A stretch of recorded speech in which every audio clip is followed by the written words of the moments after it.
Hello students, today we are going to read about Indian poetry. There are 4 poems in your syllabus, and first of all we read about Rabindranath Tagore. He was a Bengali poet, and this poem is related to a patriotic theme. He was born in 1861 in Kolkata and died in 1941. He was a Nobel Prize winner in first Nobel Prize winner in Asia. He won Nobel Prize in 1913. In 1911, he has completed his book Gitanjali, which is a collection of songs, and this book was translated in 1912 by himself, and in 1913 he won Nobel Prize for literature, and he was the first Asian person who win the Nobel Prize. Rabindranath Tagore basically belonged to a very wealthy family, and his family is very there is educated mahal, educated. There are education and paintings, and his brother and sisters believe that the literature is the most important part of our life, and his father was also a great intelligent personality. And this poem, where the mind is without fear, is related to a word where a person can live, a person should live. Rabindranath Tagore was a patriotic poet, and he imagined that there is a place, there is a nation which is perfect in any manner, and there are free education, free health, and everything is free in that country. Where the mind is without fear is his patriotic poem. Patriotic themes related to the country, and our national anthem, Jan Gana Man, the Indian national anthem, is also written by Rabindranath Tagore, and the national anthem of Bangladesh, Amar Sonar Bangla, is also written by Rabindranath Tagore.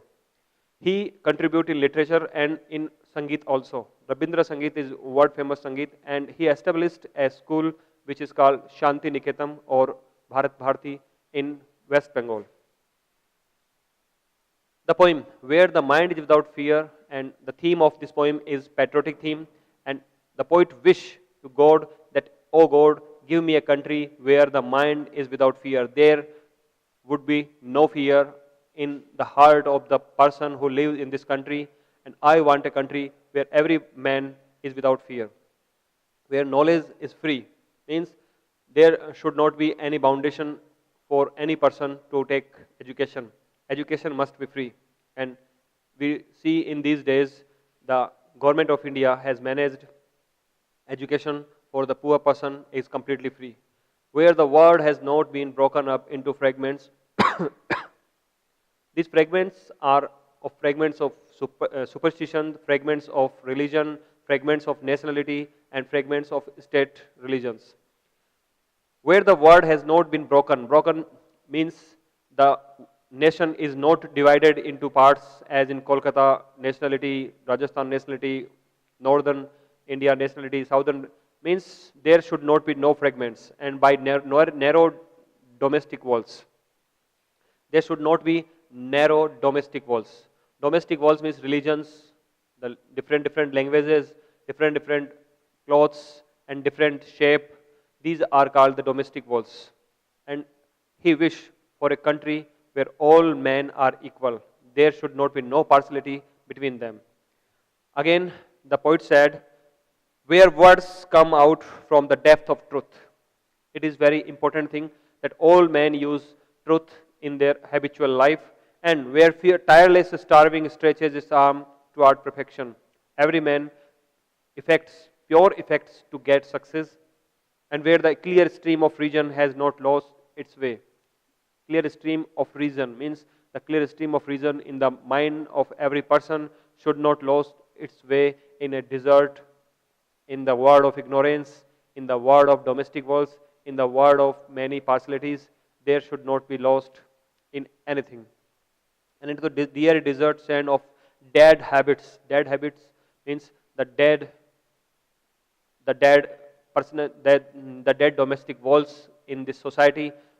The domestic walls which are used, domestic wall is a nice phrase which is used for the superstitions, religions, and the partiality in the society. Into the deity, where the mind is led forward by thee. This, in this line, THEE, thee is referred to the God. In Older English, many words are used at the place of you as thou, thy, and thine. All these are the respective form of you. Thee is used at the place of you, thy is used at the place of your, and thou is used for at the place of objective you, and thine is used for yours. These words today in find only in poetry and not are in habitual, not are in used in these days. Rabindranath Tagore composed this poem at least 101 years ago, and he used thee for the God. Mostly these words are used for the God or a friend or a beloved. Tagore used the word thee for the God. He wished to God, he prayed to God, "O God, give me a country where the mind is without fear, or every person think free, and the knowledge is free, and word is not divided into little walls of the religion and little walls of the domestic nationalities." So, he again said that where the mind is led forward to thee, and means his mind is led by the God to him, and into ever widening thought and action. The action of the persons should lead to the God, and into the heaven of freedom, O my Lord, my Father, let my country awake. He wants to tell to the God that let my country awake means let the person of my country awake. They must know about their nation and they work against the foreign ruler. They have to fight, they have to fight, they have to fight against the foreign ruler because they have also a very pride history of their nation. So we can see as we go through the text of this poem, we gain a summary of the poem that he wished to the God that, "O God, led my country to the place where the knowledge is free, where the mind is without fear," means every person walks freely without any fear, and word is not divided into fragment walls. Every person and every effect of every person should be pure and should be done by his whole effort, and there should not be any hidden curiosities. And into the ever widening thoughts and action, into the heaven of freedom, "O my Father, let my country make awake," means he want to pray to the God that his country should be made free by the God, and there should not be any slavery, any fear, and any domestic wars in this world. Rabindranath Tagore went to England and studied at University College London, and he returned India. Rabindranath Tagore is against the bookish knowledge. He loved the practical knowledge. He said in his book Post Office that why do we read the books of science, why do we read books of history, and why do we read the books of any other subjects?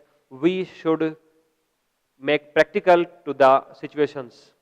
And he is against bookish knowledge, and he make emphasis on the practical knowledge.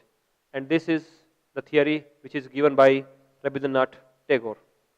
Rabindranath Tagore in this poem prays to God to fulfill his wish. He wants that his country should make free by the God. And he wants that it is not given by the God. God awakes the people of the country, and the people will get the freedom.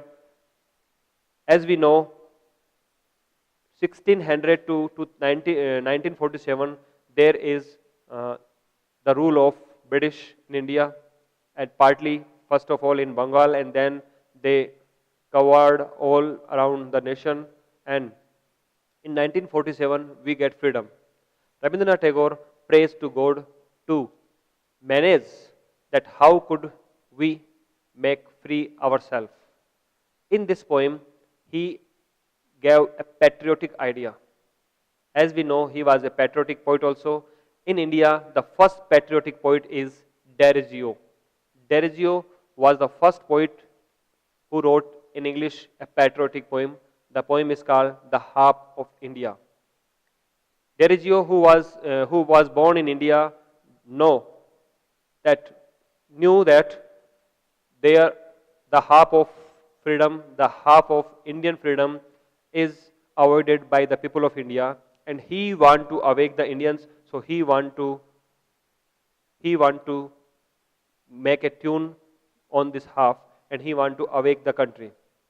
He want to check the harp, which is called Veena in Hindi, and he want to awake all the countrymen to fought against the foreign ruler.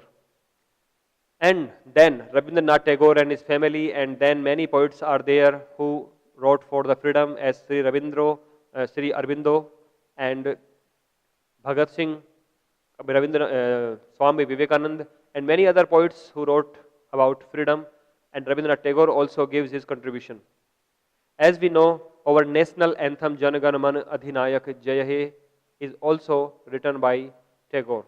Basically, in this song, in this anthem, there are 5 stanzas, but the first stanza of the song is taken as the national anthem. And he is the only one person whose song is the national anthem of 2 countries. He wrote Amar Sonar Bangla in the dependent India, and now the song Amar Sonar Bangla is the national anthem of the country Bangladesh, which is separated from West Bengal. Now, I want to summarize the poem in few words. The poet prays to the God that, "O God, make my country free and make my countrymen free from fear. They are very fearful to the foreign ruler. Please make them fear-free." In next line, he said that knowledge should be free in that country, because if you gave the knowledge, you gave the freedom to a person.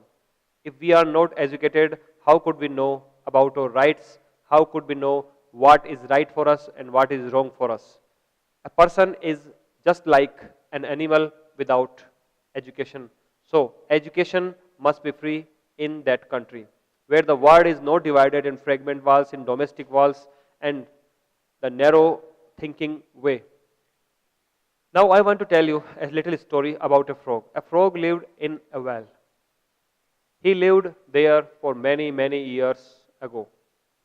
He born there, and he married there, and he produced children there. And after many years, he saw that another frog came into the well. The first frog asked her, "Where do you come from?" The second frog answered that I came from the world. The first frog take a round of the well and said that, "Is that your world is so big?" The second frog laughed and said, "No, the world is very, very, very big. Your well cannot measure it." The first frog said that, "You are a liar. You are a cheater. There is nothing is bigger than this well." This shows the narrow thinking of a person, narrow thinking of a religion, narrow thinking of a nationality.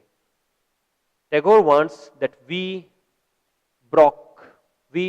break these fragments of domestic wall, of our thinking way, of our narrow thinking way, and the religious way of thinking.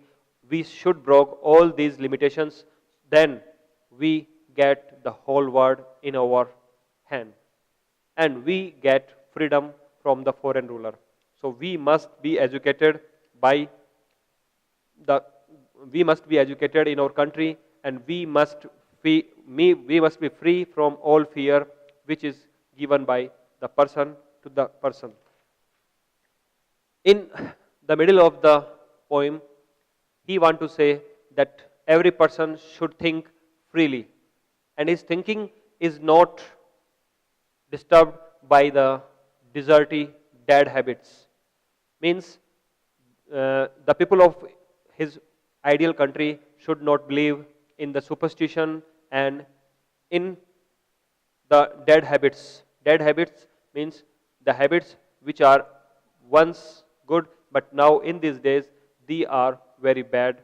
They are very bad in the sense of India. Where the mind is led forward to thee, At last, he prayed to the God that our mind should be led by you to thee, means to the freedom, to the God, and we get freedom with the help of the God. And in inner widening, ever widening thoughts and action into the heaven of freedom, my Father, let my country awake. He prays to the God that his country should be freed by the God, and he led to the person to the God.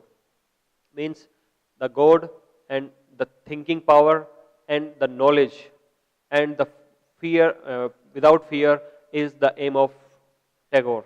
Tagore wants that his country should be free from fear. His country is knowledge free. There should be knowledge is free, and his country is not divided into fragments, and his people of the country should always think very freely. Their thinking or their reason should not be covered by the dead habits. They are not buried by the dead habits. And at last he prayed to the God that his country should be freed from all the problems of this world. And at last he said, my Father. My Father is referred to the God. My Father means, oh my God, let my country be awake, means let the men of my country, the people of my country, make them awake, make them aware to their rights, make them that nobody can rule over them because they are also human beings and they are able to govern their country. They are able to get education, they are able to get everything which a man can get or which is gotten by every man. So he want to make aware to the countrymen and wrote this poem. This poem gets very popularity in all over India, and it encourages to the patriots of our country. Many rebellions were come from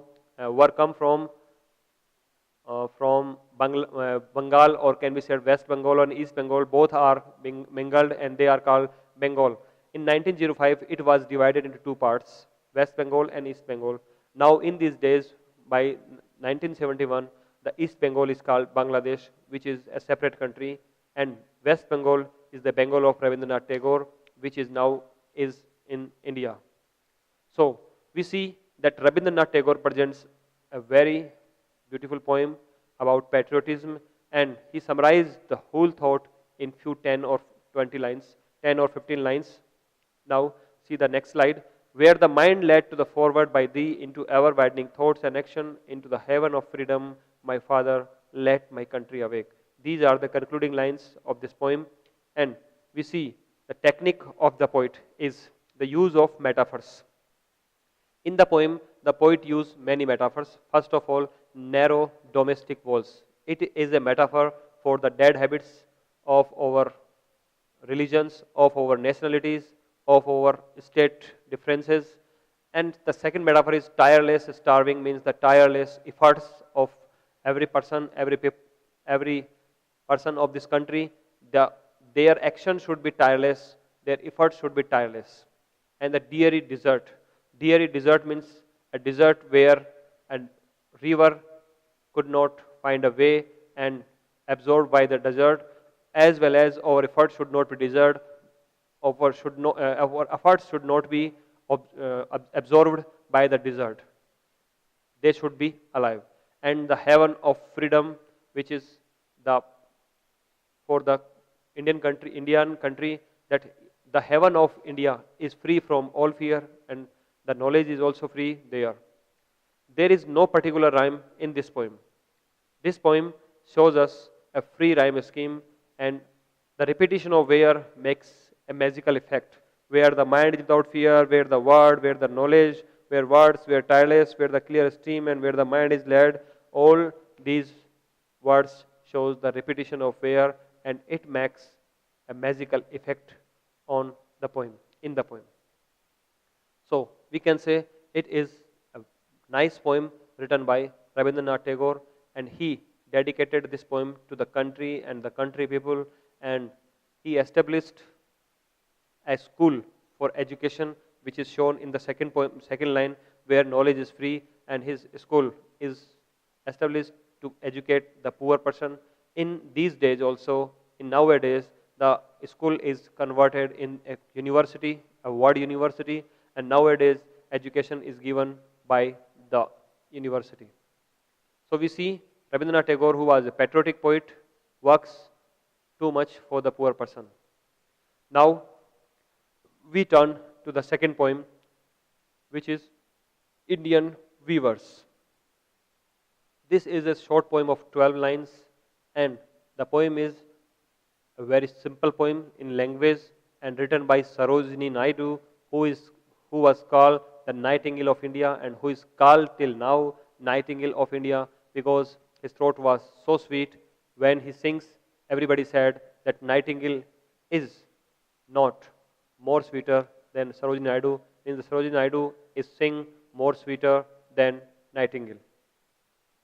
She was born in 1879 and died in 1949 in free India.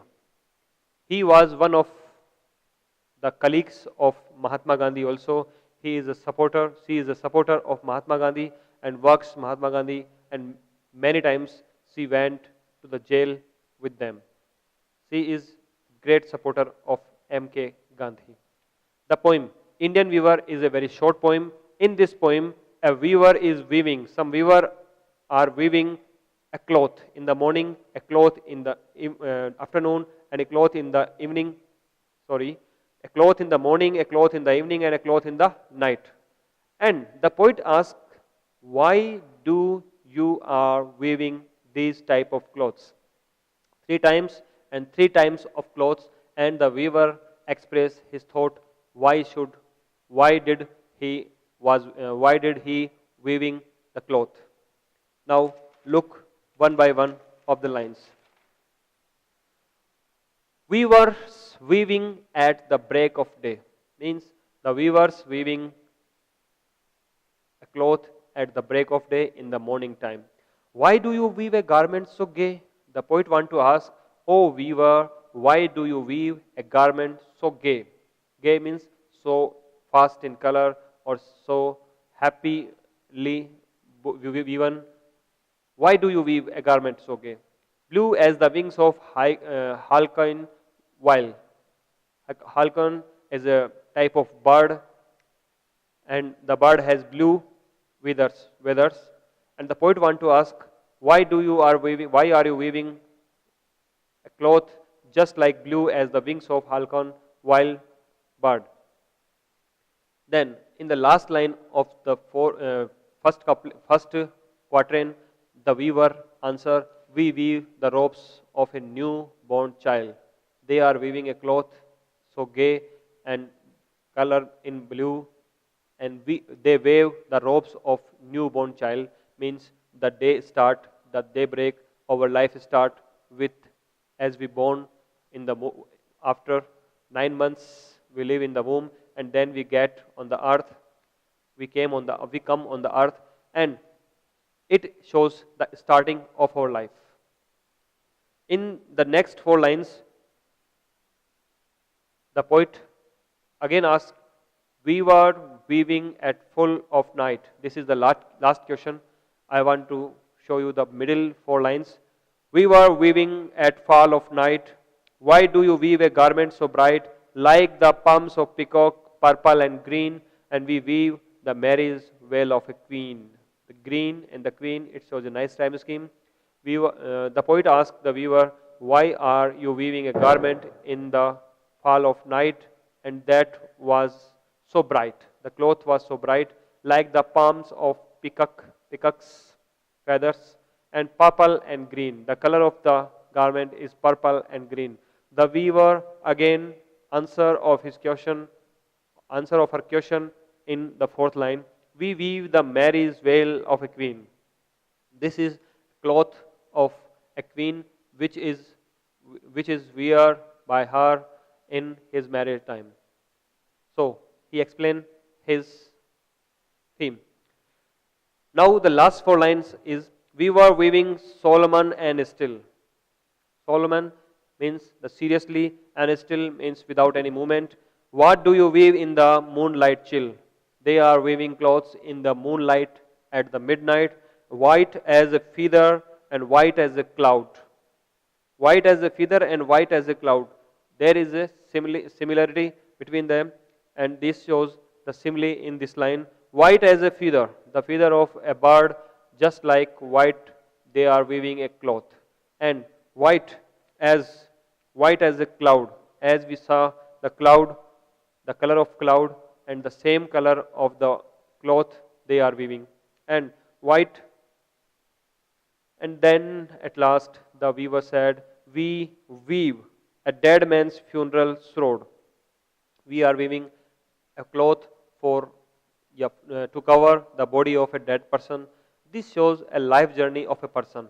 First of all, birth, then marriage, and at last death. And the poem progress with the step by step. First step is birth. As we came on the earth, we became very happy and we wear the happy clothes and blue clothes. And then at the marriage time, the color of the clothes became green and purple. And at the time of death, the color of the clothes became white. This is our tradition. And the poet wants to say that this tradition is going on, and the weaver weaving as the God weave us, and the God process in this word, and God maintain this word. The weaver is the God. In this poem, the weaver is a metaphor for the God. As the weaver weaves a cloth, the God weaves us. The God made us a child and then make us adult and then makes us old, and we are free from every foundation at last, and we went for the next birth. The poem is very attractive, and the rhyme and the technique of this poem is very attractive. Also, the theme of the poem is related to the mythology of Indian mythology, and the technique is use of simile and metaphor, use of rhyming words, day, gay, while, child, and the night, bright, green, queen, still, chill, cloud, shroud. Means the rhyme scheme of this poem is A, B, B, C, C, D, D, continuously.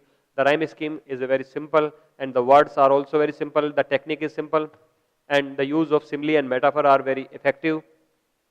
And the rhyme scheme is very childish rhyme scheme, and everyone loves the simplicity. So Sarojini Naidu also write this poem. Sarojini Naidu was a patriotic personality and wrote many poems, so she is called the Nightingale of India. In India, she is regarded as the most important poet of India. She is honored with Gandhiji as a patriotic, and in the Society of Women, he was in the front line of the freedom fighter. In these two poems, we have read about two different type of poets. Rabindranath Tagore, who wrote Where the Mind is Without Fear, is a poem of patriotic theme, and the second, Indian Weavers, is a poem of mythological truth, or about death, our birth, and our marriage time. So we can say these two poets are the leading poet of Indian English literature. In next class, we are going to read about a serious topic, and which is called graft. The graft is a poem which is written by Keki and Daruwala, and the subject of that poem is corruption. Corruption in public life. Graft means corruption. Corruption in public life. It is not a fit topic or a fit theme for a poem, but the poet weave the poem very beautifully. And the next poem is The Lecturer, which is written by P. Lal. P. Lal wrote in this poem his experiences in the classroom about the lecture. Now enough for today, and in next class we are going to read about the last two poems of your first paper. This is the third unit of your paper, and today we are finishing the first paper. From tomorrow we will read about your second paper, which is the prose part. Enough for today. Thank you. Be happy and keep reading. Thanks.